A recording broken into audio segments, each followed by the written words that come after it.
Hey, it's Clay, and this will be a video chart on ticker symbol CLF. We will take a look at the 30-minute time frame. Real quick, what do I mean by 30-minute in case maybe you're new to charts? Instead of each one of these candlesticks here representing 1 day's worth of price action, which is what you would normally see, each one represents 30 minutes. So while this here may look like several days worth of time, it's actually today's price movement broken down into 30-minute time slices. I like you this time frame. I think does a good job of telling the quote-unquote story of the price. And in this situation, makes mapping out a very logical question quite straightforward.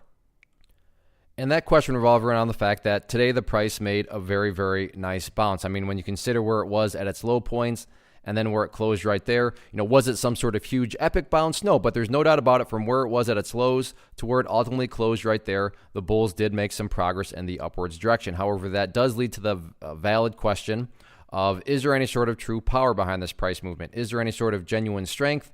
Or is this just some sort of knee-jerk reaction, dead cat bounce type move? I have no idea, but like I said, by using charts, we can make answering that question very straightforward. And in my mind, it all revolves around a single area, and that area is right here at $6.55. Why is $6.55 so important? Well, hopefully we can all agree on the logic that price movements with true power, so a bounce, if it's actually a bounce, is, well, it's going to keep on bouncing, right? Or in other words, the price is going to make progress forward. It's not going to go back to where it was.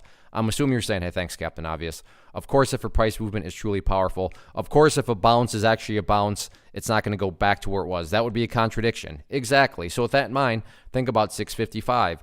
Any sort of closes below there, or worse yet, if the price separates to the downside, what would that be doing to the price at that point in time? That would literally be putting it right back into that area of the chart where it was when it was flirting with those lows. Again, going back, not a sign of true strength. Whereas let's say the price pulls back, comes down here, and basically just repeats this history from right here.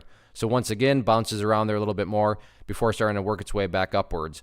What would you have in this situation? Well, you'd have a set of lows right here. You'd have that low down there. You picture these as stair steps. Well, hey, now you have progress in the upwards direction. Again, is it a huge amount of progress? No, it's not, but every move's got to start somewhere, and any turnaround, reversal, whatever term you want to use, again, has to start somewhere. You can't have a reversal unless something starts to bounce, and that's what, the key thing right now is this even a bouncer? Is this just one of those fake dead cat bounce moves? So let's see if the price can start to make progress, and again, that's where 655 comes into play. As far as levels of resistance are concerned, all about the purple line right now, which is that famous 50-period simple moving average. But in my opinion, top priority right now is not really breaking levels of resistance. It's all about going through a healthy consolidation and building that higher base. So let's see if the bulls can maintain above 655 or not.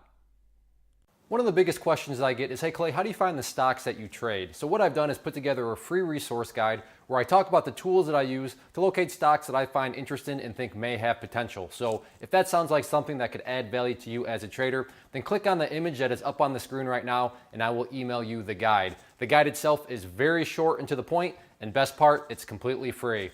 Thanks for watching the video. Let me know if you have any questions.